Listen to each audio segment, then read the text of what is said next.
Hello friends आज हम फिर से कार्डबोर्ड का एक नया क्राफ्ट लेकर आए हैं। तो सबसे पहले तो आप वीडियो को लाइक कर दीजिए और चैनल को सब्सक्राइब कर लीजिए। अगर आपने चैनल सब्सक्राइब कर रखा है तो बेल आइकन को प्रेस कर लेना ताकि आपको हमारे हर वीडियो की नोटिफिकेशन टाइम से मिलती रहे।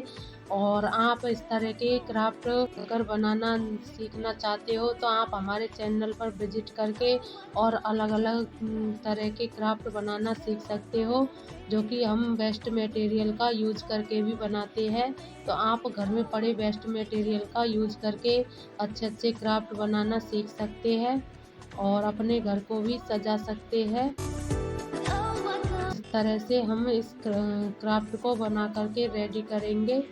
तो आपको अगर वीडियो पसंद आए तो वीडियो को लाइक कर देना और कमेंट करके भी बता देना कि आपको वीडियो कैसी लगी।